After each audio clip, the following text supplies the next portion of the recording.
Hello. Oh, I haven't got my blue light.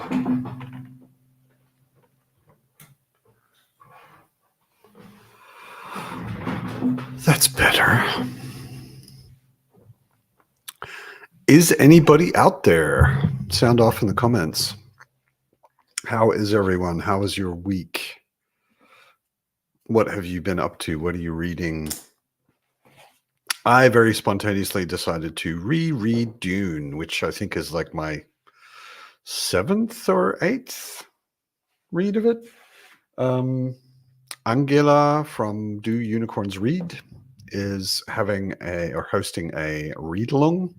Hello, Jerome. Good to see you. Angela is hosting a read along, and we're going to be having discussions. The first one is next Saturday. That is me and Angela and Varsha, and I think somebody else I'm forgetting right now.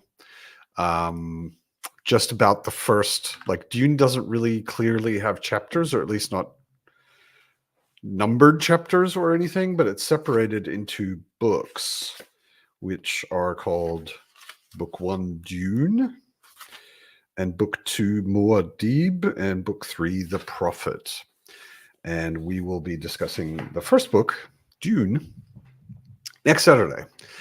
So it'd be cool if you join us. That would be very cool. Hello, Alicia. Good to see you.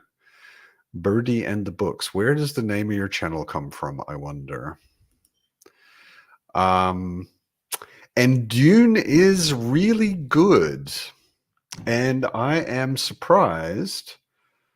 It's been a long time since I read Dune the last time, a number of years. And I'm kind of surprised on this reread how much was changed for the movie. I didn't have the book. I have a crap memory. I say it all the time. I didn't have the book so clear in my head when I saw the movie. I loved the movie, by the way. And okay. The dulcimer tones. I think you mean dulcet. Just to be that well actually guy. Listen to the dulcimer tones. Dulcimer is a musical instrument. Dulcet is a description of sound. And I don't know if my voice is dulcet tones, but anyway. I was really surprised that the movie changed a lot of things from the book.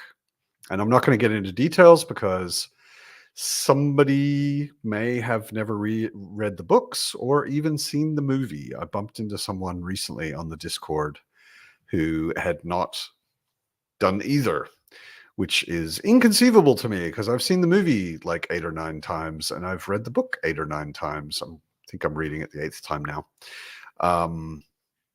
But yeah, it's really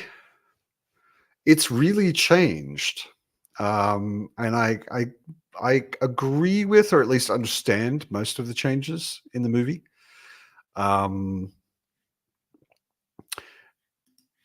Like I said, Brian, I know what a dulcimer is, but I think what you mean is dulcet tones. Because that's maybe you're calling me a hillbilly.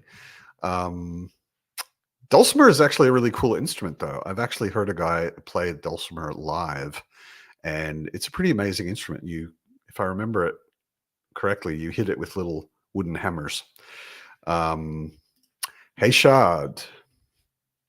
But yeah, I am super looking forward to the Part 2 movie, Dune Part 2. And that's why I'm reading the book. Angela invited me for this read-along and the discussions, and I was thinking, no. But I was just at a point where I was like done with a book, and I'd read some short stories in between whatever the next book was going to be. And I had another next book in mind, but when she invited me to reread Dune, I very spontaneously, just because it fit at that moment, said, yes, I will read Dune. And I started the next day. So that is what I will be reading. And I thought today we would do sprints because, to be honest, I'm not super book booktube motivated right now. I've been really slow and sluggish and pushing myself to get videos done, and I almost felt like canceling this just because I don't feel very, I don't know, booktubey right now. Um, if you've been around the channel for a while, you know the kinds of troubles I sometimes struggle with. My mind don't do what it should all the time. So let's make this a sprintsy one. And I know that there's sort of a competing thing because I started earlier, just so that I'm not up until midnight every Sunday. From now on, sprints will be 8 p.m. Central European time, 2 p.m. Eastern Standard Time every Sunday. So this is not a one-off. I just want to, in general, start an hour earlier. So, and because of that, I know that Anitha is doing a competing sprint. So some people are over there. Evie said she'll probably come by after that's done. And Raf was doing some real world thing. He'll probably also drop by later. So, oh, wow. What book is that, Jerome? That sounds horrible. I hate it when that happens, when you start out with a book and you're like, oh man, this is actually pretty good. And then it just savagely disappoints you. I had that recently with a novella, which I got an arc for. I will talk about that in my monthly wrap up, which should be out in a day or two. Oh, Radix. Okay, yeah, that's right. Yeah. Oh, yeah. Sorry, I missed that comment. Reading Radix, exhausted by all the astral plane chakra hippie mumbo jumbo. Yeah, that would probably put me off too. It sounds like, even though I am a Buddhist and all of that, I'm not much of a hippie. Forging a Nightmare. I have never heard of that, Bertie. Yeah, even worse when a trilogy goes bad. Yeah, that I'm trying to think. I mean, I've to be honest, because I'm a booktuber, I know a lot of people that are constantly reading and talking about books and sharing recommendations and that kind of thing, and a lot of them know me a bit now. It feels really rare for me that I run into a really crap book. You know, like I have pretty good foreknowledge of most of the stuff I'm going into reading. Last year, about half of what I read was rereads, which is a good way to guarantee that the book's good, as long as you're rereading books you liked the first time. And the rest of it had like, I don't think I DNF'd anything last year. And then right into January, I get this novella, this arc, from two people who are meant to be pretty popular right now. And it was one of the worst things I've read in a long time. And it started out good. And the basic idea of it, I was like, this actually sounds like a really good setup for something interesting. And it was just bad. Yeah. Okay. Forging a Nightmare is independently published sci-fi fantasy with Greek and history. Okay. Sounds potentially interesting. We'll see. So yeah, I don't know if anyone's going to actually join me on screen, which is totally fine. That was the deal when I originally came up with the idea of doing Sunday pubs. I promised myself that I would do them even if nobody joined me on screen. And that is absolutely fine. I have absolutely no problem with that. It just means that all of you commenters will just have to comment more so that I have stuff to react to and talk to you about. Anyway, maybe we start with a sprint. How does everybody feel about that? I think that would be a good idea. Let me just Wait just a minute. I got a message somewhere. I just heard a notification. Hmm, I don't know. Anyway, why don't we start with Sprint? I would say until quarter 2. So I'll put up a little banner. Enjoy your Shogun, Brian. I will be enjoying Dune, and I will see you. Hello, Daniel. Good to see you. Or it's probably Daniel, but I've been in Germany too long. Anyway, enjoy your reading, and I'll see you at quarter 2.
Hello.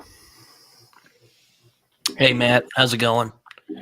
Not bad. How you doing? I'm doing okay. Just weekend, new month. You know how it is. I do. I do. Okay, so Evie is not going to join us on screen. Where did Raph go? I texted him asking me he'd come back. Yeah, he texted me. He got a call. He said he'll come back later. Oh, Probably. Hello, Osa. Good to see you. how have you been, Matt? We haven't really. I've been all right. I've been not very booktube motivated lately, to be honest. I've been struggling to get videos done. I need to do my January wrap up, in which I actually, for the first time in a long time, have something negative to say about a book. But read a lot of good stuff as well. What are you reading this sprint? I said it before you joined. I'm reading Dune for the 8th time. Oh I yeah, think. are you enjoying Dune still? Is it? I am. Oh, It's an amazing book, although I'm really, really conscious of it this read that it is basically a fantasy. It is not really science fiction at all. I call it science fantasy, but Yeah, I mean I won't argue too hard about it. it gets us um it definitely has a lot to do with it's obviously a future of some sort of humanity, and there's technology and stuff in it, but the technology, I always think of science fiction as generally science fiction, something outside of people changes things, hmm whether it's technology or space travel or alien encounter or whatever. Something outside changes things. And fantasy, it's much more about something inside people being expressed into the world and changing things, whether it's magic or heroism or whatever. And Dune is almost completely internal. Technology is more or less irrelevant. And Yeah, because didn't they like wipe out technology like thousands of years before the well, they began? wiped out artificial intelligence and Yes. computers. But there are, there are lamps which float, and there are technological things that like don't exist in our time. Um, but and like, these force shields that people wear and that kind of stuff. But the technology is like, it's so background. It's like it's pretty much irrelevant.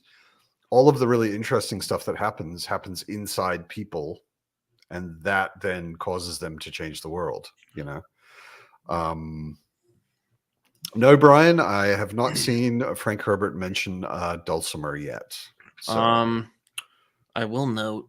Well, yes, what I was reading. I'm reading Kindred right now. oh, As cool. I, How as is it? I it's really good. It's really quite affecting. I think Octavia Butler. Octavia Butler is one of those writers I wanted to try for a while now, and I'm glad I started now. She's really good. This book is, I mean, it's about slavery, so heartwarming stuff. Yeah. Um, but it's also funny, and it's also got a lot of heart too in it, which Okay. believe it or not, also really disturbing, of course, because slavery. But Sure.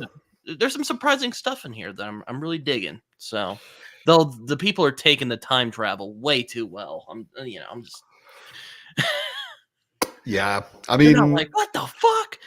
is it interesting reading about someone freaking out when they discover they can time travel, or is it more interesting reading about them time traveling? I guess it's interesting reading about them time traveling, but Yeah. my point is I'm liking the book. Yeah.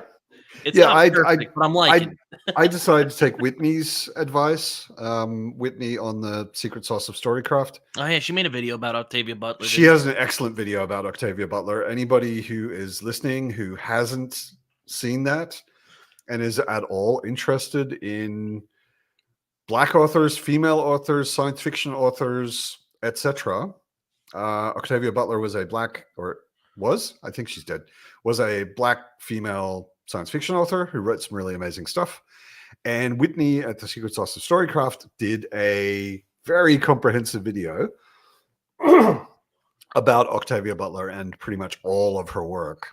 And she recommended in that video, she said, if you want to start with Octavia Butler, start with Bloodchild. Oh, well, I started with Kindred because, well, it's short. And it's I think it's probably the most known title by Really good though. I by mean, Butler. But Bloodchild is actually, I think, if I remember correctly, it's short stories. Or maybe it's just a relatively short story. It's not a very thick book. And I bought it.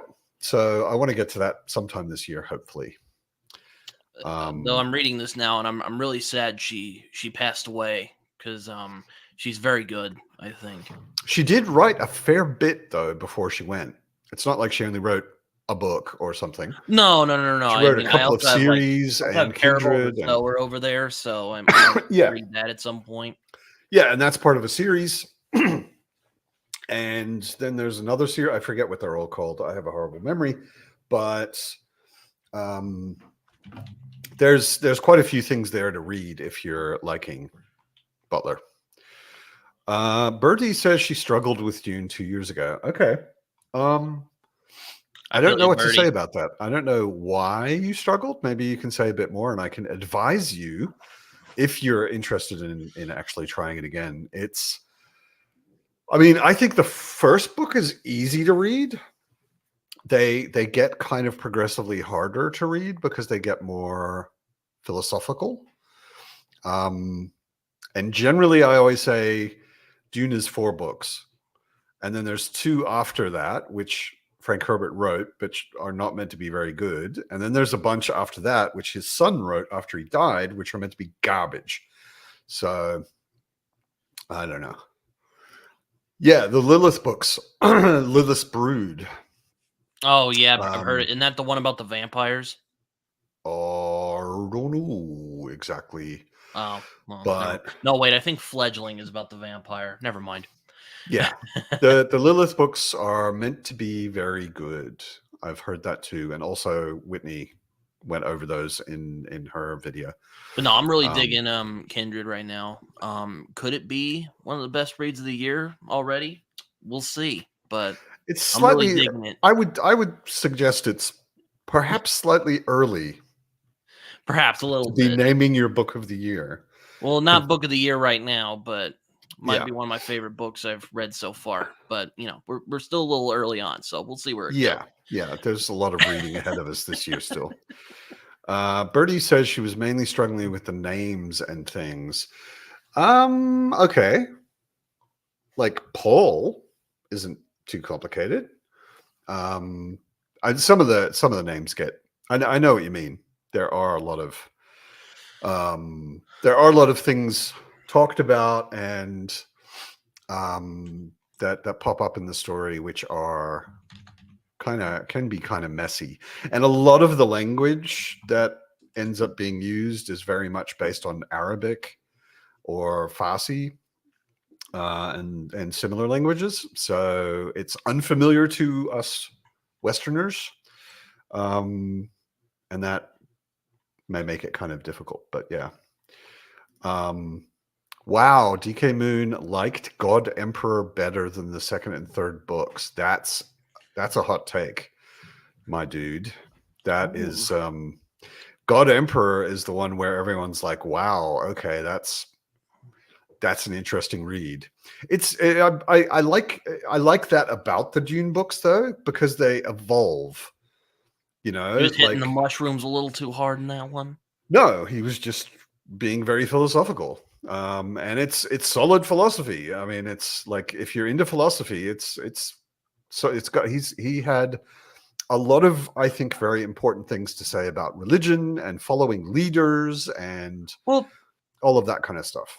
I guess my thing about Dune is I think it's really good thematically. It's just not really I just didn't vibe with the writing style or even the characters that much. It's just kind of like they felt kind of like pieces for which he could explore these cool ideas he had, which you which could say is about a lot of sci-fi. But a lot of older sci-fi is basically ideas being expressed by characters who are not really very deep or deeply realized. But Daniel also points out, yeah, the full on third person omniscient POV is pretty rare. yeah, I Um, felt him over explaining how the characters were thinking that kind of killed the tension a little bit. I'm like, does he okay. did he not listen to Hitchcock when he described how to build tension? I guess not.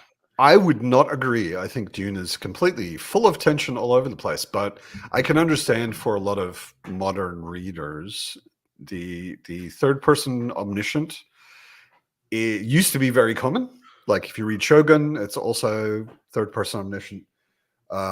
But like Dune is third person omniscient, and it can seem weird if you're used to things like, I don't know, Song of Ice and Fire, where you get one particular person, third person at a time, whereas this one it does head jumping all the time. So you get like one line will be Jessica's thoughts, the next line will be Paul thinking something else, and I can understand that being like confusing. I do like Childhood's End though, so I don't know Yeah, what this is about me, but I enjoy that book a it's lot. meant to be a very good book. I've never read it, but it's meant to be good. Oh, it's fantastic. Yeah. I also read them. Like, I read the first 4 Dune books when I was a teenager. And DK Moon says, like the big god worm more than the philosophy stuff at the time. Yeah. I mean, the big god worm is pretty bizarre and interesting. And the reconstruction of Duncan and all of that kind of stuff. The I Duncan like the Gola. worm. Worms are cool. Yeah, well, in God Emperor, it's a man who actually evolves into a worm. Uh, Yeah, yeah, it's humans get pretty real bizarre. freaky in Dune. Like they start making like these abominations out of like body parts. You're like, Yeah. Also, I think Harkonnen is just oh my god. What? I don't know. It was a little hard to take him seriously at times. He's just this big fat disgusting bastard who like molests children. I'm like, okay. Are you talking about the movie, or are you talking about the book, or are you No, talking I'm talking about about the the book. old Dave Lynch movie? No, I'm talking about the book. Okay. I'm sorry if I'm like I'm like I'm really going at it on Dune right now. Yeah, well, he I mean, he's definitely not a nice guy, but No, that was he also certainly in the first part of the book that I've just read doesn't molest children. You can give him that. He is a fan of torture. He's not a good guy, like no question. But I don't think you can credit him with molesting children. oh, Although maybe I guess you haven't gotten to that part yet. Where are you at the moment anyway? I just finished the first book. Did- I mean, not the first physical book, but the first division in the book, um, which is called Book One, Dune. I just finished that during the sprint and just started on Book Two, Muad'Dib. Oh, okay. Yeah. So No, I yeah. mean like I meant like what like where are you at in the story? Like have they, invaded the place yet? Without getting into any spoilers, the bad thing has happened to the Atreides, Okay.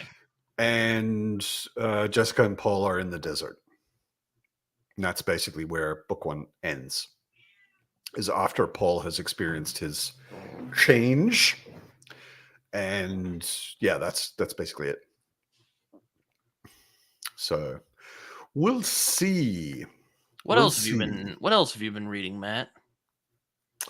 What else have I been reading? I read some really good short stories, actually. But before this, I reread The Spear Cuts Through Water, which I was Again? reading. I thought you were rereading that last time. I was, and I Oh. finished it between last Sunday and this Sunday. Oh. Still good? Better, even better on the second read, because it's a really unique book structurally, and I would say the prose is pretty unique as well, and those things became more apparent to me. Like, it became more apparent what he was doing and how he was doing it after rereading it. The first read, I was just kind of blown away, and this one I was a little more conscious of, like, oh, okay, I see what he's doing there. And yeah, really, really good book. I'll But have to read it at some point. No, you shouldn't read it because it's way too popular. Using a little reverse psychology. You wouldn't want to read anything that is loved by many people because it's so good. That would be silly. Pulling a little reverse psychology, I see. No, not at all. I totally agree with you. Why would you ever want to read a popular book? Hey, I'm not against them. I just like waiting to read them. Birdie, I would say that's not quite good enough, but I'll let it pass. Well, I guess you should define out of what, a 5, a 10. I'm pretty sure she's talking about a 5. If she's talking about a 10, I'm going to kick her. I do also hope to start The Crossing from Cormac McCarthy. It's my next McCarthy read, so looking forward to that. I have not read any McCarthy. I think my next read, other than some short stories in between, actually what I just read between The Spear Cuts Through Water and some short stories and Dune, somewhere in there between, was Elder Race by Adrian Tchaikovsky. And I've heard Tchaikovsky's good. Well, and I was reading this as a taste test because it's only a novella. It's like 200 something pages. And it was really interesting. He was doing some really interesting things. Like, the basic concept of the book is super interesting, and how it plays out was pretty damn interesting as well. I liked it. Osa has only read the first book, but 4 times. Okay. If you've read the first one 4 times and you loved it, I definitely think you should continue. But it's interesting. I think what we're used to in fantasy and science fiction, especially fantasy, is the first book in a series introduces characters and the basic premise and the ideas and all of that. And then the second book and third book and so on, they just continue what was set up in the first book. And Dune doesn't do that. Every book is an evolution. So the second book is quite different from the first one. The third one's quite different from the second. And the fourth one is really different from all of them. So yeah, if you really like the first book, there's no guarantee you'll like the second, third, and fourth as much. But I recommend reading them because, like, I was saying this a couple of pubs ago. I always get irritated when people say, I really loved Ender's Game and I didn't read anything else, because Ender's Game isn't a story for itself. It is setting up a thing so that the next 2 books can happen. I know it's much bigger than that, but it was originally a trilogy, and the first book is setting up things so that Xenocide and Speaker for the Dead can happen. And Dune is the same way. Dune is not the story, right? Dune is just an interesting beginning, like very, very tip of the iceberg beginning to a really big story, which happens in the second, third, and fourth books. So, Raph inspired Jeroen to read A Fine and Private Place. I've been feeling almost a little overwhelmed in the last month, because the Sunday Pub keeps being such a good source for me of recommendations, and wow, that sounds good and I should read it. And yeah, as if my TBR wasn't already long enough. But yeah, an Elder Race was one of those. Somebody mentioned it on the Sunday Pub and was like, "That's a great place to try out Tchaikovsky." So I did, and I loved it. So I will read more. I have Children of Time and the City of whatever it is, City of something by him. One of which I think is fantasy, one's science fiction, I and I want to get to those. I talked to Pete on Thursday for my pod, and he was telling me I should play Disco Elysium, and he told me that you're also a fan of Disco Elysium. Disco Elysium is. I bought it. I just haven't played it yet. I wouldn't necessarily say it's the best, or Well, I don't know if he said it was the best, but he said anything, it was really good, but and I should play it. the most. It's one of the most interesting video games I've ever played. And not because of the graphics or any of the technology stuff around it. It's just the story and the way dialogue works and the way your own character's personality works. And it's got such a mood in it and such a vibe. It's really... Mr. Bell is also a fan. Disco Elysium is the shit. It is really, really cool. But it doesn't have any of the the stuff that everybody concentrates on with video games, like the graphics quality and the combat mechanics and all of that. Forget all of that. It has nothing to do with any of that. It's basically a choose your own adventure story in a way. But it is so well written and so good. And because of the way the dialogue branching works and the development of your character, you can also replay it. I did a full playthrough twice or three times, and they ended up being very different. So yeah, I guess I'm not really used to the isotropic RPG video games yet. I mean, I played a couple. Like I played a little bit of the original Baldur's Gate on my PS4. Right. And I played Planescape Torment a little bit. Planescape Torment's classic. I haven't. So I keep getting stuck on Planescape Torment though, so it's really annoying me. So I'm taking a break from it right now. I think I did 2 full playthroughs of Planescape as well. What else? Pillars of Eternity. I'm liking that one a little bit. I didn't get into Pillars of Eternity. I tried it out and I was just kind of bored. I don't know. It didn't grab me. And well, I have Disco Elysium. I haven't played it yet. It's worthwhile, but it's really it's kind of a trip. I've seen the art style. I'm like, wow, this is gonna. Like Brian says, it's an experience, sort of like Piranesi is to literature. Yeah. Do you ever play the Telltale games? Like those are kind of like choose your own adventure games. No. No? Oh. I do not know them. Just recently, I've been trying out Pal World. The hell is that? It's basically Pokemon with guns and rocket launchers. Okay. Kind of. Like it's a 3D world. You wander around. And you capture these monster creatures and you can make them work for you and fight with you and whatever. So it's very much like Pokemon, except some of them have submachine guns and you can make a rocket launcher which shoots monsters. And all right. it's pretty bizarre, but it's basically a survival game. It's like you're building machines which they run to produce different resources. And I never was a Pokemon kid growing up. I wasn't either. It didn't interest me at all. It was a weird, like I remember watching the anime and I was like, what the hell are they taking over there? And like I was just like, boo, I want to watch Scooby-Doo or something like that. Yeah. Okay, The Wolf Among Us. Telltale. I don't know the Telltale games at all.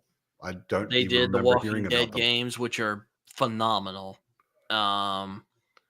Probably the best take on that franchise, if you ask me. I mean, I don't know if you've ever read the Walking Dead comics, but I've read the comics. I've watched some of the TV show. They also The zombie apocalypse game for me is Last of Us. Yeah, I would agree with you there. I do love The Last of Us. Great game. I That's heard recently that they might be making a part 3.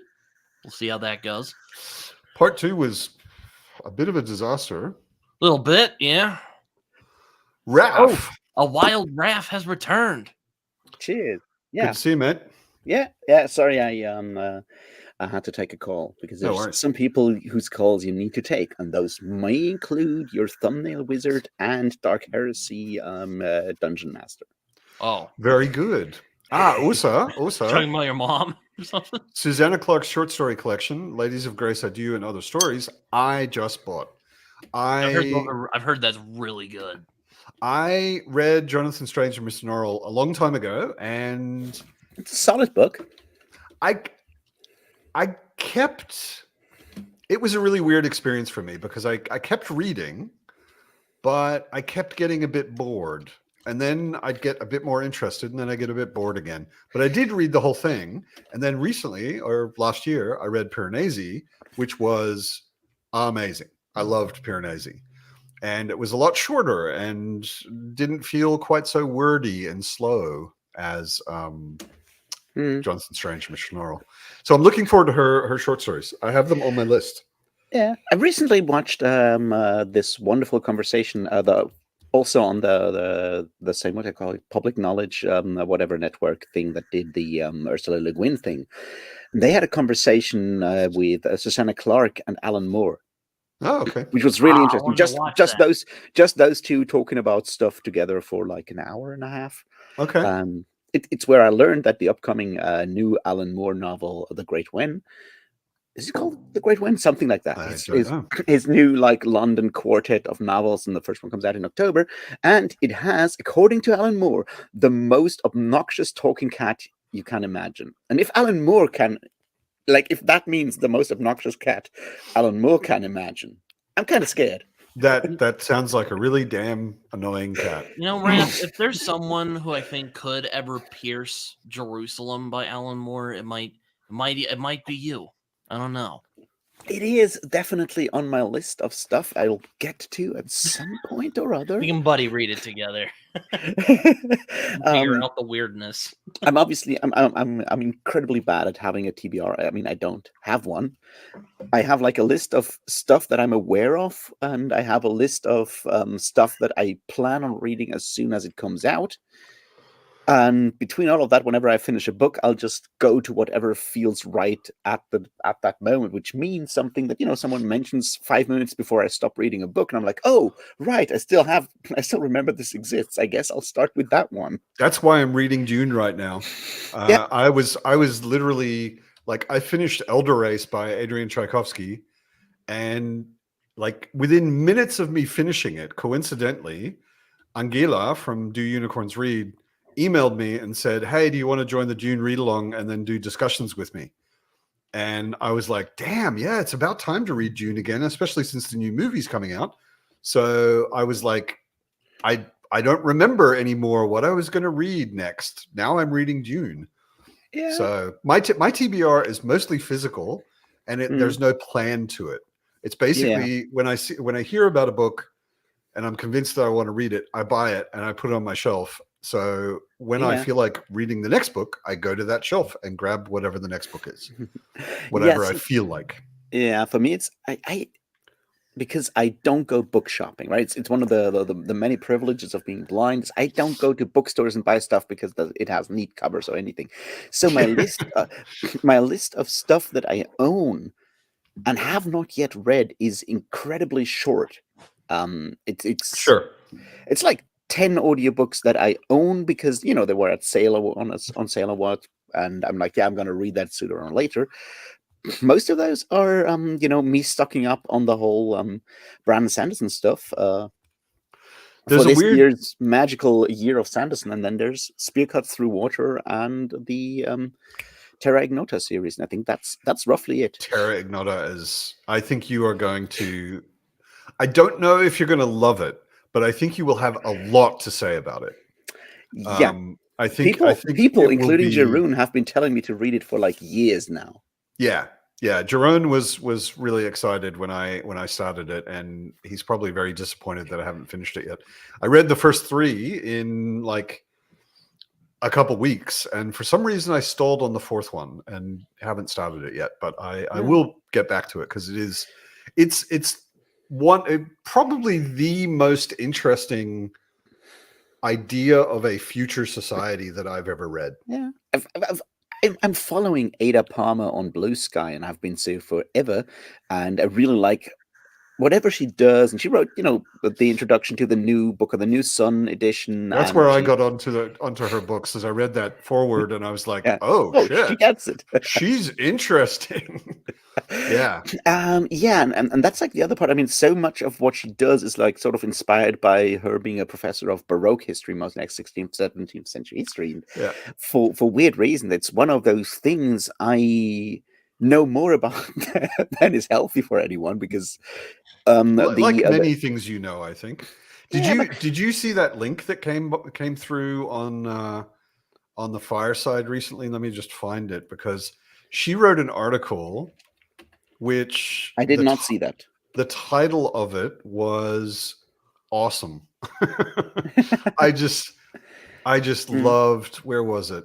A Mitfreude of anime and manga's relationship with Anglophone science fiction. Yeah, that's funny. And she goes to she explains what Mitfreude is. So Mitfreude is a German word which means enjoying someone else's joy. Yeah. Yeah, like being joyful The with opposite someone. The opposite of Schadenfreude. Schadenfreude, yeah.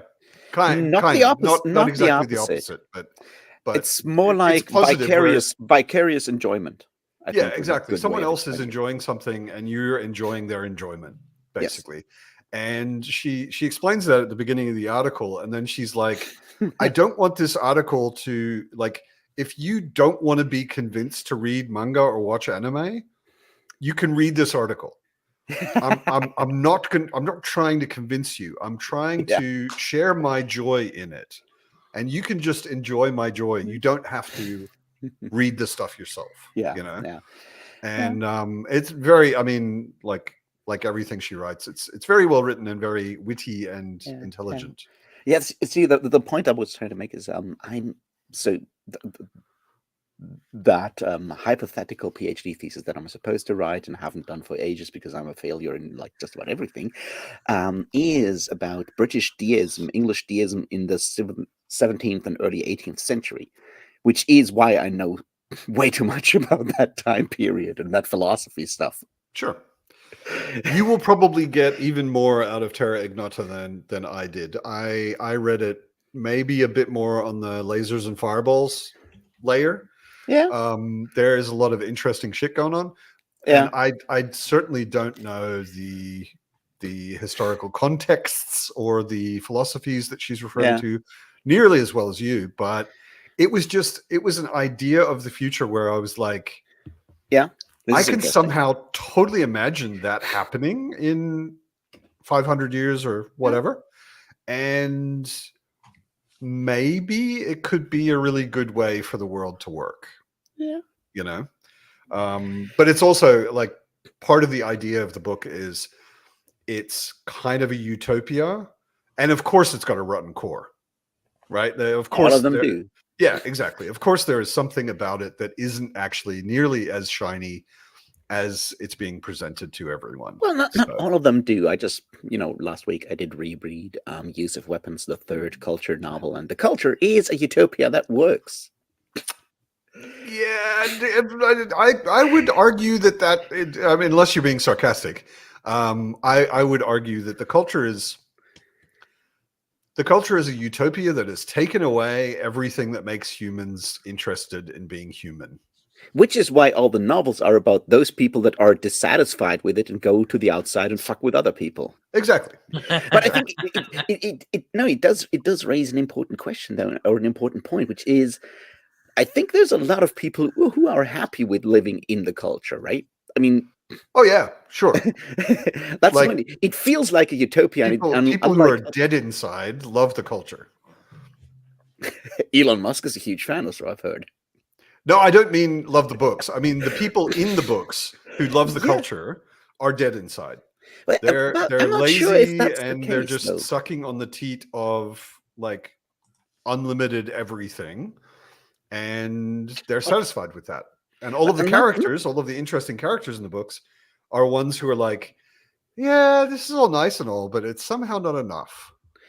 Yeah, and I'm not sure if that's all. There's interesting bits, like just in my rereading of Use of Weapons. There's an interesting part where the what's his name, Zakalbe, the main guy, right, who's not part of the culture, and he talks to these culture people, and he's like, well. So why are you doing this? And they're like, well, it feels good, because he talks to like that one woman that is building starships. It's like, can't machines do this much fast? And she's like, yeah, but it feels really good if I put it together and I do this right now. Yeah. And I think there's an important aspect to that with the culture, is like, if all your needs are taken care of, what you need to do as a person is to find a cause, to find meaning in your life, and that can be very hard for a lot of people. A lot of people will just go for like, well, I'll just be high every day. Well, that's interesting. But it does give you the freedom to actually do the things you really want to do once you figured out what you really want to do. And I think that's an interesting part. You can indulge anything you want, because all of your survival is not a question anymore. Exactly. And you can become a scholar for the most obscure thing ever. And that has the same kind of meaning than anything else you could do. But if that gives your life meaning, then why not? Yeah, sure. I mean, there are a lot of scenes in the that take place inside the culture where a lot of the people just seem to be basically having a party 24 hours a day. And that seems like a life that would lead me to shoot myself in the face. But Matt, you told me so many of your stories about partying and hanging out. Yeah, but I left the pub at 6 a.m. this morning. So congratulations. Though I haven't done that in a while, but I'll give you probably don't want to do that all the time. No, it was a friend's birthday and it went really well. And perfect. Then we ended with like 3 people, ended up in a bar until like 6 a.m. And we know the barkeeper, and he brought us all the really rare beers he found somewhere in his cellar. And then at 4 a.m. we decided to start a punk rock band, and we'll see how that goes. I got invited last week to my last boss's, but he's also a very good friend, 50th birthday. And my last boss, before quitting the place that I quit, a week after me, he moved back to Cornwall. Oh, nice. He's Cornwellian or Cornwelsh or whatever they call themselves. Cornish. Yeah, I know. I was joking. I always called him Cornwellian. Cornwellian sounds so much more sinister. Welsh. Yes, exactly. You have to have a little twirly mustache if you're Cornwellian. Yeah. No, I used to always call him Cornwelsh. Anyway, he's he's Cornish. He moved back to Cornwall. He bought a house there, and he is taking over his local pub to have a 50th birthday, and he's importing people from at least 10 different countries, if they can all make it. That's more countries than have ever been to Cornwall in the same time, right? Probably. And I'm really looking forward to it because I want to go see Tintagel Castle and the Giants. Ooh, the Giants. And Tristan's gravestone. And stay in a pub until, no doubt, 6 a.m. like he did. But yeah, the culture. I read the first 3 culture novels, I think. And I really should have kept going. I liked them a lot. Well, you can always join my current very slow culture read-along thing at some point. No. We're doing one every couple months, so, And they're pretty slim. They are pretty slim, and we're currently at, the third one, Use of Weapons, which is why I reread it last week, and we'll reread it again for when we have the conversations and so forth. I really enjoyed them. I liked the ideas in them a lot. I thought there was quite a bit of entertaining humor. Yeah, they were good. The whole I'll, like drone. I'll the be whole, like, right back. I have to grab something just really quickly. I'll be Sure. right back. Well, Raph, we're back to taking over again. How are you doing? I'm doing all right. As I said, I did go to bed around 6 in the morning, sent Holy one shit, embarrassing, man. hopefully not too embarrassing voice message to an old friend, then fell Hold on. asleep, woke up, and then reread the entirety of Snuff by Terry Pratchett in one go. Cool. Well, so you get up to some shit when you're out and late at night. No. I'm a model citizen. I don't do anything troubling ever. I will say, Terry. Why do I not believe you? I literally have no idea. I'm a model citizen most of the time. Almost certainly. Yeah, now I have to get reacquainted with my guitar because that whole punk rock project is not as unrealistic as you may think. Because one of the two people that I hung out with until like 6 this morning is currently a bass player for like 2 bands and has been playing bass for 20 years, and the other one has played drums for 20 years, and I used to play guitar. So while this, being a 4 a.m. drunk idea, we do have the means to actually turn this into The something conditions real. are there for it to become a reality. Yeah, and we do, because we have this like local club that we use to organize concerts with and so forth. So we have an actual place where we have all the gear. So we could start rehearsing next week if we wanted to. I had a drunken conversation in a pub in 1999.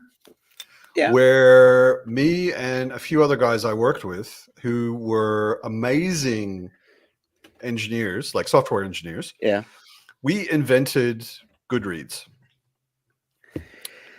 because we were all really avid readers, and we were like, Yeah. where do you go online to like really discuss, like, and we were basically like, readers need a social network. Yeah. And unfortunately we didn't do anything about it. Otherwise, we could have sold Goodreads to Amazon, and I would be far too rich to be doing this bullshit right now. Yeah. This booktube bullshit. I'd be off on a yacht somewhere in the Bahamas or something. Yeah, Daniel, we're definitely good enough for a punk rock project. We also made the solemn pledge to never use more than 3 chords per song. That's required. And used to play guitar is the primary qualification for being a punk rock guitarist, isn't it? Is there going to be a lot of shouting about anti-capitalism, Raph? Well, since I'm apparently in charge, that's Raph's channel. He doesn't need a punk rock band for that. Since I'm apparently in charge of writing lyrics, the subject of capitalism and its ills may come up from time to time. That it would totally surprise me if it was in any Terry other Pratchett way. books. We will see. I'm very proud of that video that I did yesterday. It took me 4 tries, 4 recordings to do that thing about AI audiobooks, but I managed to sneak in some proper Marxist theory. Oh. I can't say I'm terribly surprised. And with that, why don't we do another sprint? Yeah, that sounds set good. it up. We will go until the hour. When the hour starts, enjoy your books, and you guys mute yourselves. Yeah, I'm doing it right now. Very good.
Hello.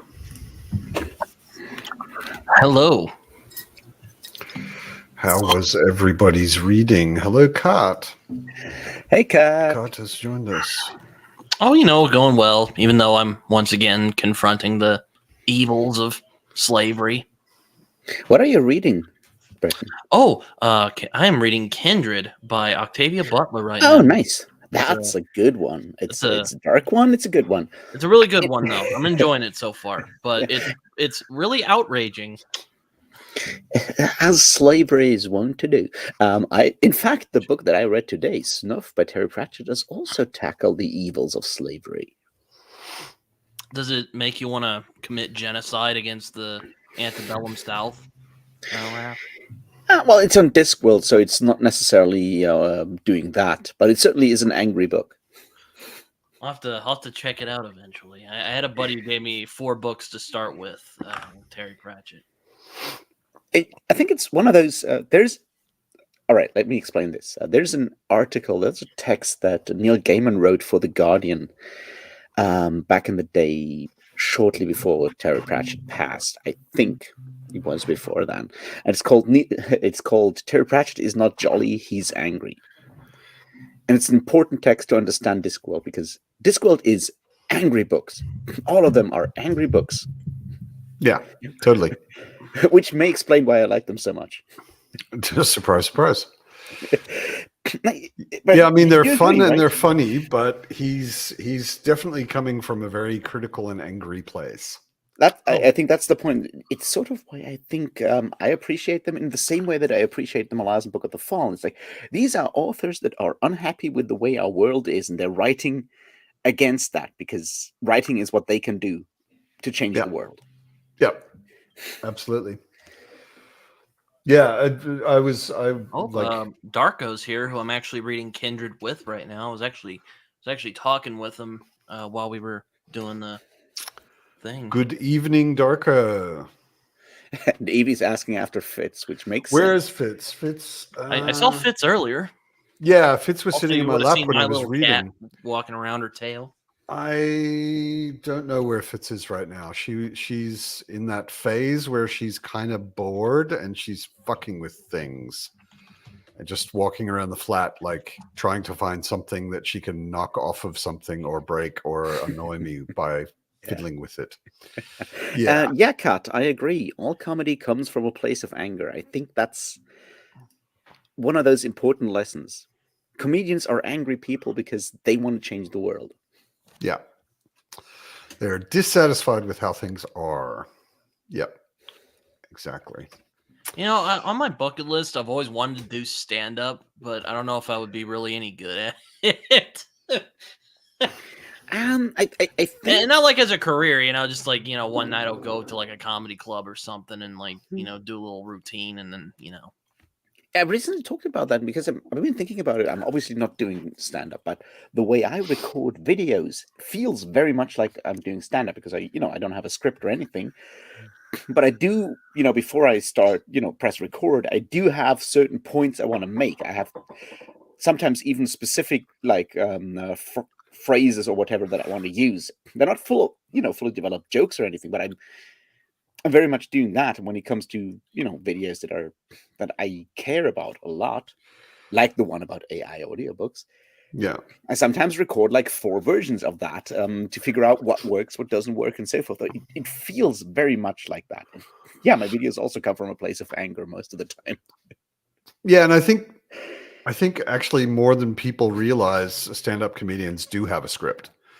I mean, not a strict word for word script, but like they work really hard before getting on stage to come up with, how do you tell this joke? Writing jokes to start with, but then how do you phrase it? What's the timing like? They practice it over and over and over again, just like actors who go on stage and perform a play. They have a lot of scripting beforehand.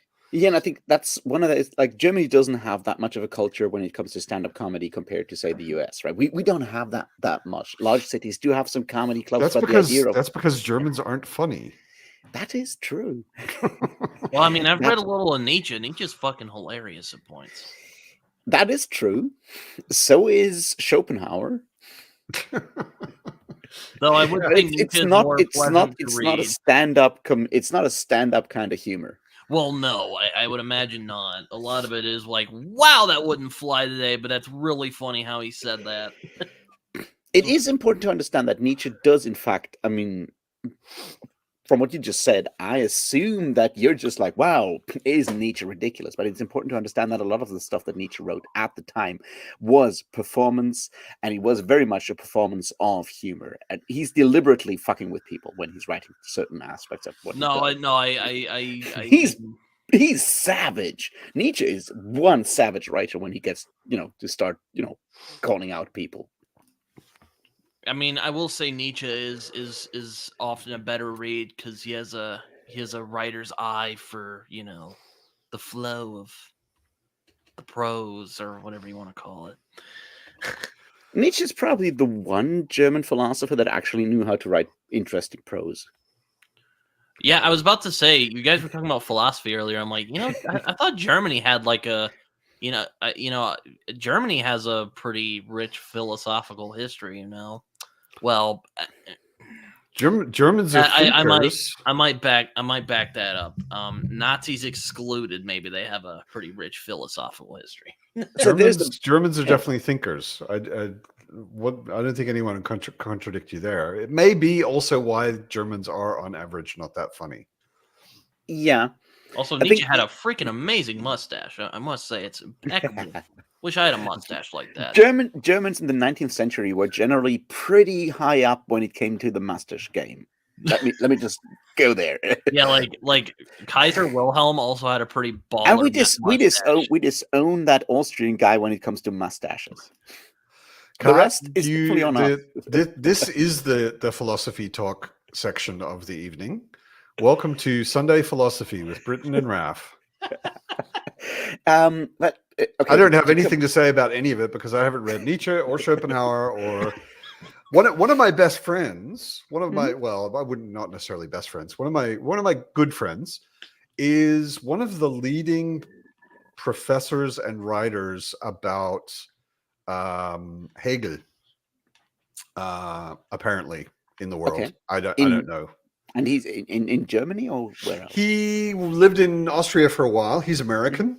And okay. Now just recently in Prague. Okay, interesting. Actually, yeah. Do you don't want to argue online? I assume. No, I mean if you're I was just wondering if I had read anything by him or seen him at a conference or something. So, but you can totally text me the name in direct message because I understand you don't want to out that kind of. I'm happy to mention his name, Ken Melly, and he. I don't know anything about all of this stuff, but he sounds like someone like if you read about Hegel, you probably have or should read a book by Dr. Malley. Evie, you're muted. Yeah. I am. No, you're not.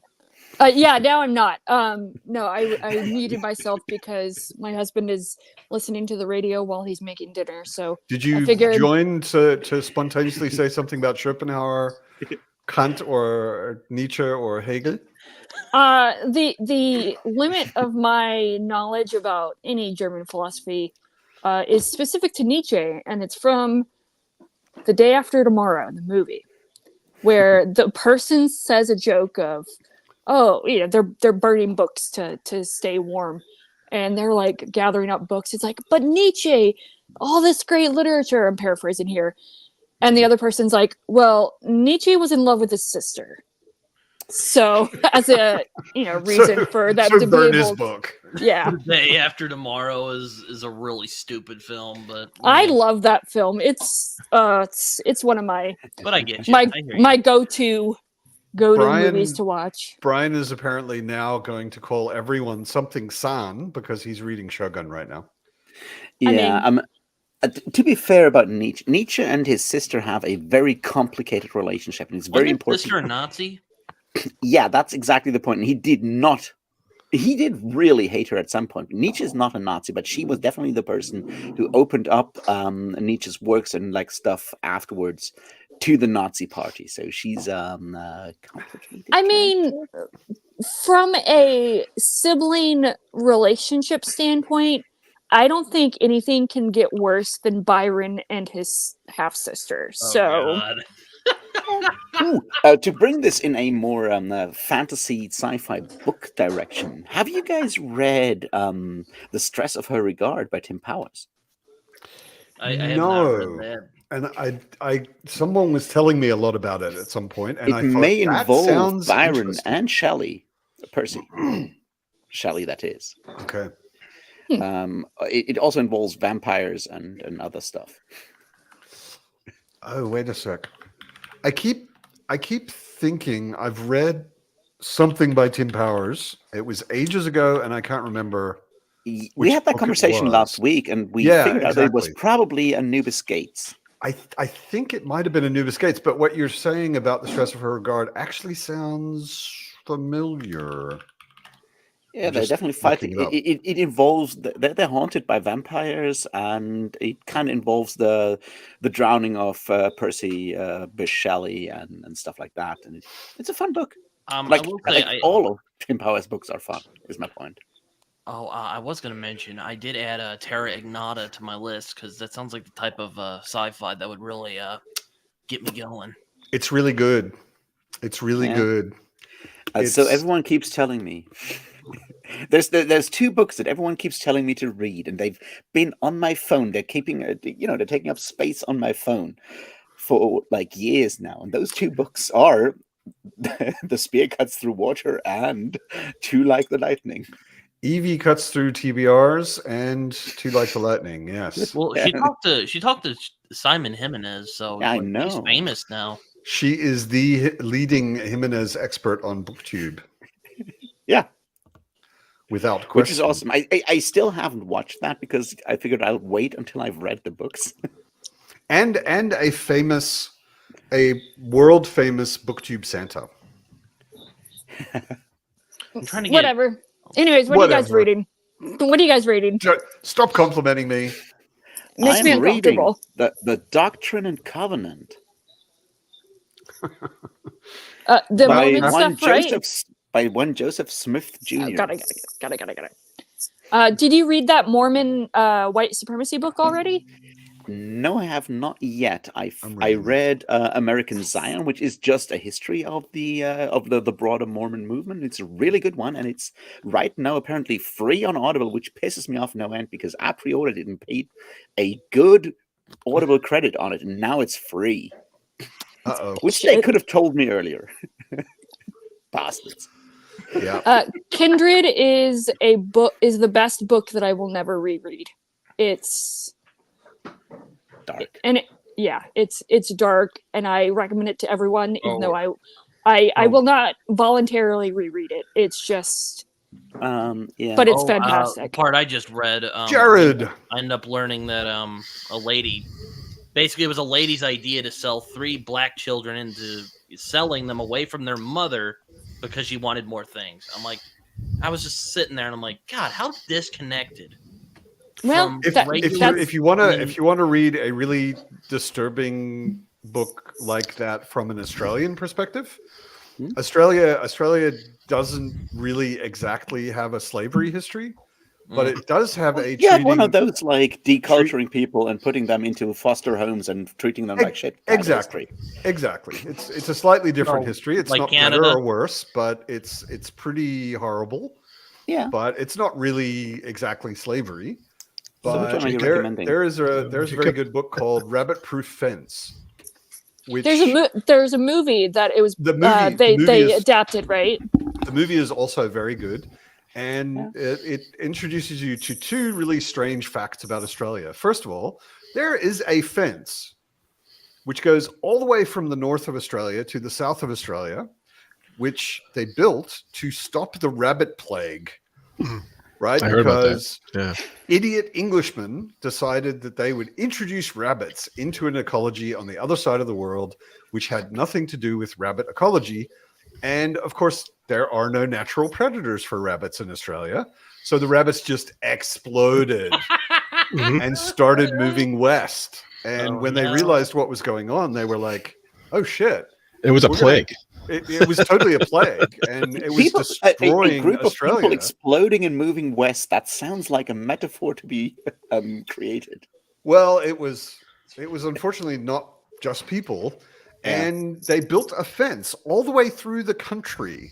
That is like building a fence from the border of Canada to the southern tip of Texas, right? It is literally the same size, right? Australia is about the same size as the US.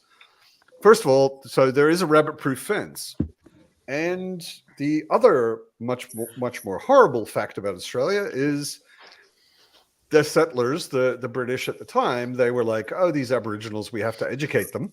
So they would steal children away from their tribes and their parents, put them in church schools, and make them good Christians. That always goes well. Yeah, and what the Jesus book, wanted, that's how Jesus wanted it to go down. Well, Canada did that too. Yeah, I mean, you can justify And the US. Let's be frank. Oh yeah, definitely. Yeah. You can justify pretty much doing anything to humans if you just decide that they're not actually humans. Yeah. So and also doing it in the name of a religion, because that justifies everything. Pretty much. So the novel, it's actually a true story. It's not fiction. The novel is written by the girl in the story. So it's more like a memoir, kind of fictionalized, slightly. Yeah, but fictionalized it's memoir. written more as a novel. And the true story, what happened was this girl who was quite young, I think she was 12, escaped with her younger sister from one of these religious schools. Yeah. And they had no idea where they were. And she just said, well, home is on the rabbit-proof fence in the south. So we're just going to walk until we get to the rabbit-proof fence, and then we're going to follow it south. And they didn't realize they were like hundreds of kilometers through the desert away from where they lived. It's called The Rabbit-Proof Fence, Cart.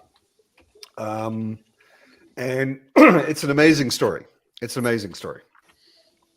hard. It's dark in places. Of course, the subject matter is not pleasant, but it's a really good story.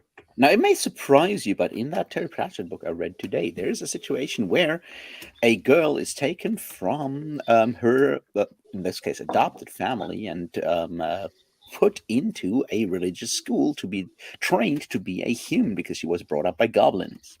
And then she flees afterwards. That does sound sort of familiar, doesn't it? I guess she really liked her goblin friends. It's complicated, but yeah, it's very much Terry Pratchett dealing with the damage that comes from, trying to dehumanize people by turning them into a different kind of people that they really don't want to be. Make them something that they're not. Yeah. Is that which sort of sub-series does that belong to? Snuff is the 39th book in publication order, so it's almost the end, and it technically is part of the City Watch sub-series, the last Sunbeam's novel. Oh, wow. Okay. So it's Follow the Rabbit-Proof Fence by Doris Pilkington. Does that make sense? I think so. So, Jared, what are you reading while Matt is looking that up? Reading Dune. So, Nice. got to. Are you reading it? it? I was going to say, is it a reread or is it the first time you've read it? This is a reread for me, but the last time I read it was over 20 years ago, so it's quite refreshing because I'm remembering a lot of stuff that I did not, realize. The movie was great, but there's a lot they leave out, and necessarily, but so all the stuff that goes on in there is pretty cool. I love how he it's very omniscient. You get character dialogue and character thought almost in the same paragraph there, and it's for every character, and all the thoughts and stuff that they have. It's pretty cool. I forgot how cool this book was. Yeah, I It think is it's really cool. Yeah, Yeah. I think that's one of the like. I'll just say it's frustrating for me when people say, "Oh, I don't like the writing style," and it's like Oh, I love it. you're probably. I mean, this is gonna be me sounding like a, well, you didn't read it smart enough. But I feel like modern readers in general are so used to either first person or third person limited that they're not exposed to person omniscient, which has been the majority of literature of fiction A lot of it, yeah. up until modern times, Up until or pretty recently, yeah. yeah, either that Mm. or first person, kind of, what is it, first person reflective, like Jane Eyre, where they're reflecting back on their life or whatever. Which a lot of people also say they hate reading these Yeah. days. There's an incredibly funny Jane Austen Which I joke in find that hilarious. Discworld book as well that I just read, and it's so funny because you have some vibes talking to a bunch of girls, and they're all sitting around waiting to be married by someone. He gives them like the typical Sam Vimes pep talk. And one of them is like, "Well, I'm writing a novel, and it's about society and so forth." And he starts telling her that she should include stuff about police procedurals and so forth. And then it gets published, and it's called Pride and Extreme Prejudice. So just really quickly, yeah, the original book is called Follow the Rabbit-Proof Fence. It's by Doris Pilkington, which was the white name they gave her. The daughter of the person who actually Of the whole woman who thing. actually did it, yeah. Her Aboriginal name is Nugi Garimara. Doris Pilkington, I think, is the white name that she inherited from her mother. I'm hoping to read Only Killers and Thieves this year. Speaking of Australian literature, Okay. Seems cool. Sorry, I didn't mean to interrupt anybody. Yeah. When it comes to to loop back to Kindred, I last year read both The Salt Roads by Nalo Hopkinson, who has a new book coming out this year, which is going to be one of those books that I actually gonna read when it comes out, which was really interesting. It's more about slavery in Saint-Domingue before it comes Haiti, like right before it becomes Haiti, because before the slave rebellion. And then I read the book of Night Women by Marlon James, which is dark, to put it mildly. I have that book. I haven't read it yet. If you've read any Marlon James, you kind of know that he's not holding back when it comes to explicit violence. Oh no! Oh no! And the book of Night Women is about a group of female slaves on a sugar plantation in Jamaica in like 1790 something to 18 early on, and how the beginning slave revolt in Haiti becomes a bit of a deal there, and it's gruesome shit, to put it mildly. But it's really important for me to read these kind of things because I'm not even American. We have a very different education when it comes to atrocities because we've got our own. Thank you very much. So how did Germany treat black people? That's the real question. Oh, we used them to learn how to do genocides. Oh my god. Back like early 1900s, when Germany got into the colonialism business, which took a while for us because we weren't really a country until like 1870. We started doing colonialism in Southwest Africa, mostly in what is now Namibia. And obviously the locals weren't really happy with that. So what happened is that German military forces under a couple of generals, the big one being Lothar von Trotha, which is a terrible name, drove the people, the Nama and Herero people into the desert and let them starve and die in the desert. Which is our first big genocide as the country of Germany. It won't be our last. Spoiler for history. History spoiler. It's important to understand that because You mean the most the famous atrocity known to man? the Nama and Herero genocide often gets overlooked and ignored, but it's definitely an important part of like imperialist Germany in the early Kind of 20th gets century. overshadowed by Yes, future German history.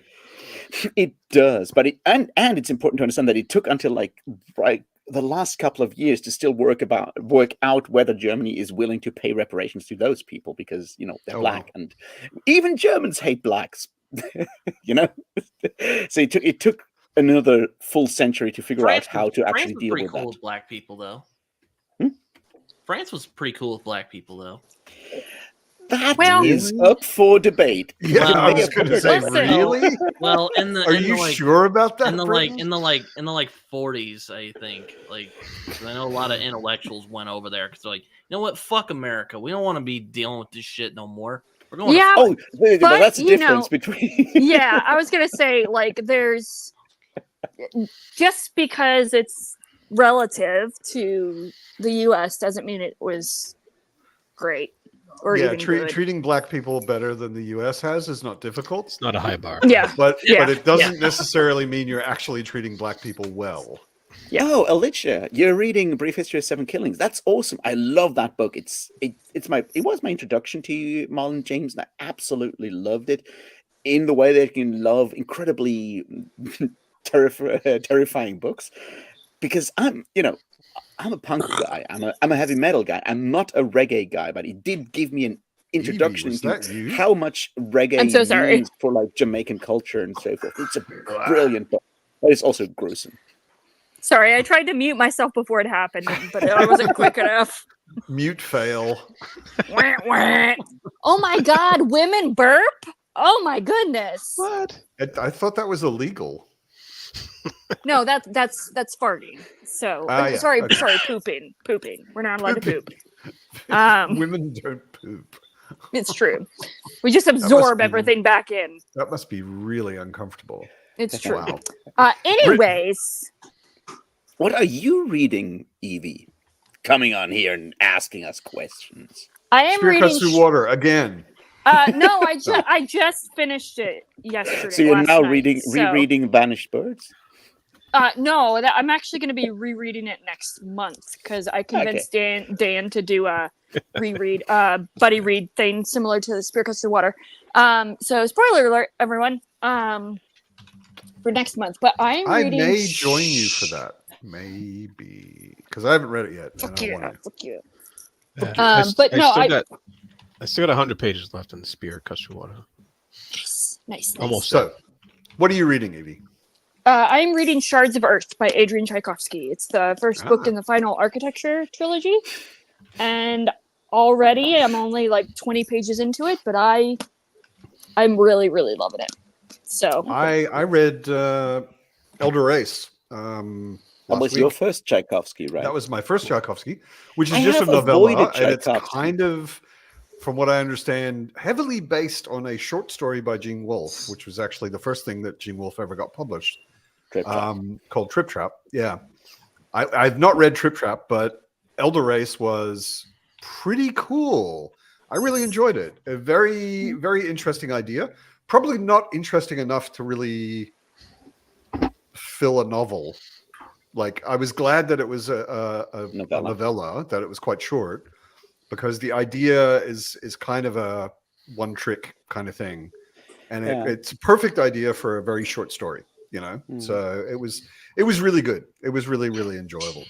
Reading it slowly might be a good idea, at least, because I'm obviously not a native speaker, and I really struggled with The Brief History of Seven Killings because it's mostly written in different versions of Jamaican patois, and that's rough.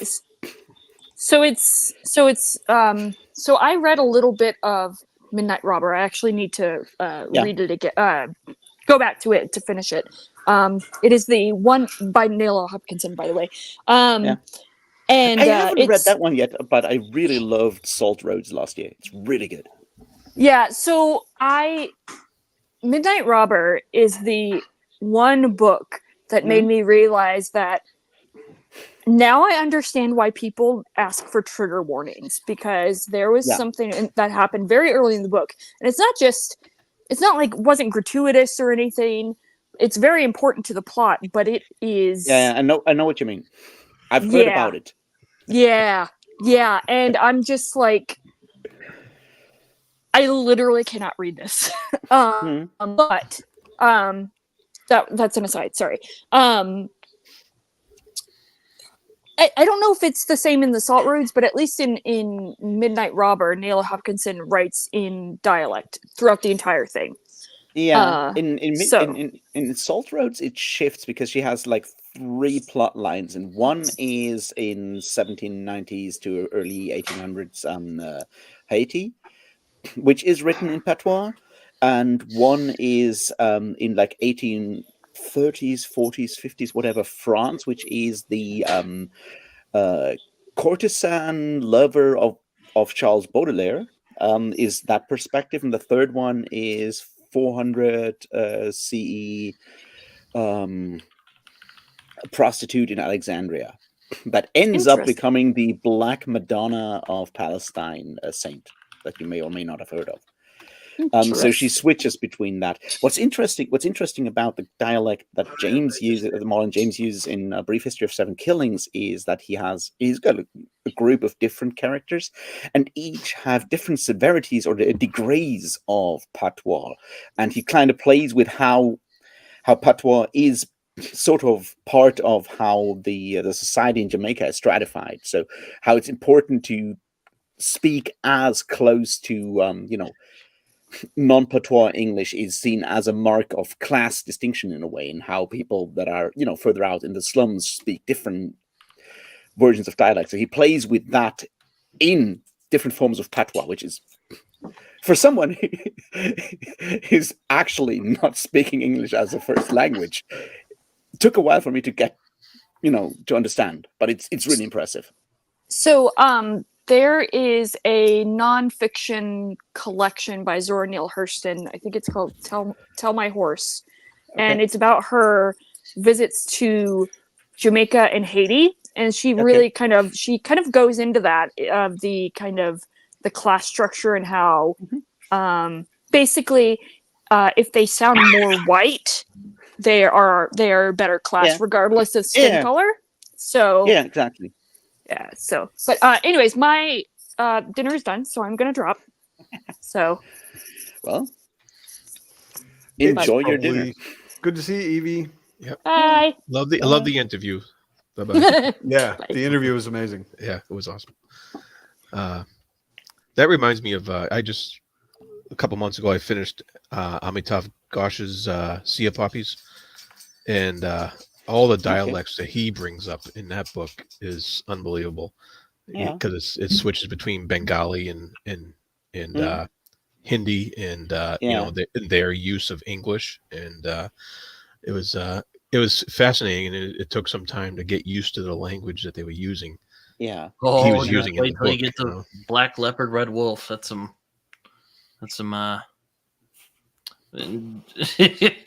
Raph's like, oh god, he's bringing it up again. I really want to read it. I'm just waiting for the third book to be published.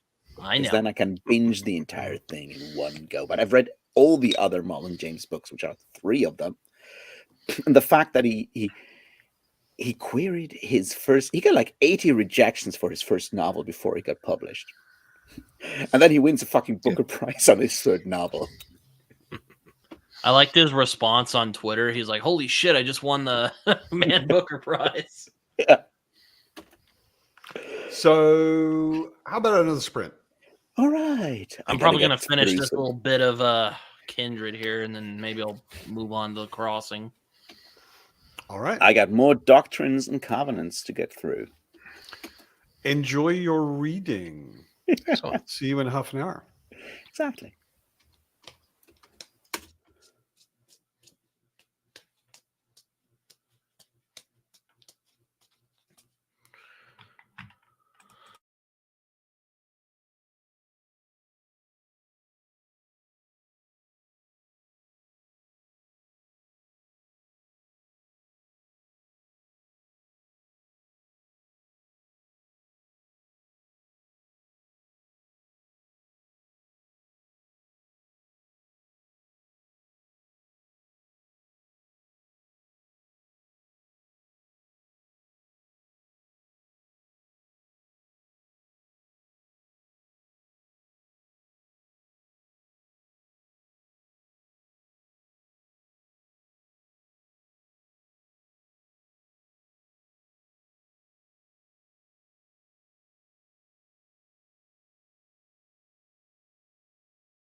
Hello.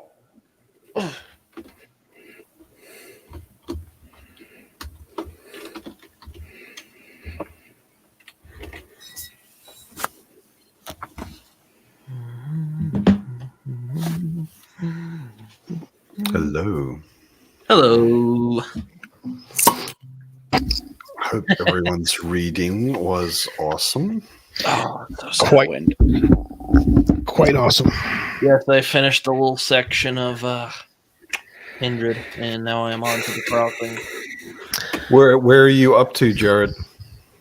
They're at the dinner where all the politics is going on, Oh, right, yeah. and The I famous dinner. just ran across that word concomitant, and I laughed because somebody mentioned that word in the Discord. That was me. That was you, right? Okay. Yeah. So I thought it was What's so interesting about that word? Not concomitant. It was communinet. Oh, okay, all right. That's all right. Communinet, because concomitant You- sounds is something I've read before, and I have no idea how to pronounce it. Audiobook narrators pronounce it concomitant, but Concomitant, right? Okay. Yeah, that was it. I always mispronounce words all the time. So Yeah, no, the word I brought up on the Discord was communinet because he invented a word, which I thought was a pretty stupid word, to be a communication network. And yeah, I mean, communinet is obviously pretty obvious what it's meant to be, but it doesn't feel like a word anyone would ever actually invent and then use commonly. But yeah, well, maybe Frank Herbert felt the same way about internet if he ever heard it. could be. Yeah, no, that is one of the very famous scenes in Dune, that dinner, and it's super well done. There are so many different intrigues and undercurrents and people saying one thing and meaning two other things, and it's really well done. Yeah, I was into it, and it's actually one of the longer sections of the old broken up parts. Yeah, So I'm a little ahead of you. Yeah, I'm into the Muad'Dib book already. I'm stopping after part 1. So. Oh, okay. Yeah. No, I have a hard time doing that. Like the read along with the Spear Cuts Through Water was also like day 1, day 2, and it was all separated and it was scheduled and everything. I was like, no, there's no way I'm going to start reading this book and not just read it. Yeah, So I don't have a problem with that. I didn't know that it Wild was. Evie has appeared again. I know, right? I didn't know that there was a schedule. I just knew that there were the breaks or whatever for the parts. I didn't realize it was scheduled. So I was just like reading one part, reading a book, reading the next part, reading another book. So I was just, whatever. Anyways, hello. I had dinner, and so I'm back. Hooray! We are probably about to log off though, because the whole idea of doing this an hour earlier was that I and Raph are not up at midnight. Yeah. And it's 11 here. So I was actually thinking 11 is a reasonable time to. Well, in that case, I'm glad I could join to say goodnight. So are we. Yeah, exactly. So are we. It has, as always, been a pleasure, you four, and everybody in the chat. Thank you for joining. Yeah. I wish you a lovely week of reading. And Here. Yeah, I have. It's destroying something in the kitchen, so I have books time for me that to go. I plan to read. Oh wait, the one book that I know I'll read in February comes out in 2 weeks. 2 weeks. Which is the Gog Magog by Jeff Noon and Steve Beard. Yeah, I was wanting to check that And out. it's not only because the guy is named Beard. It's a weird fantasy book, and it's about a boat trip on a river that goes through the body of an undead or maybe dead dragon. And interesting. it's I expect weirdness in the like full-on China Mieville Jeff Vandermeer style of absolute weirdness.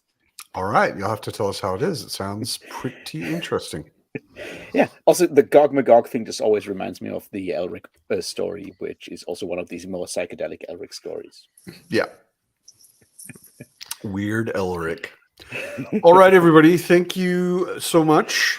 It was good to see all of you in the chat and on the screen. Have a lovely week.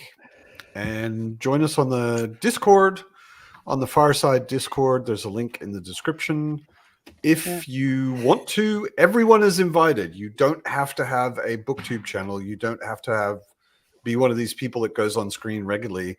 Everyone is invited to join us on screen. But if you're shy, you're also, of course, invited to watch and join us in the comments.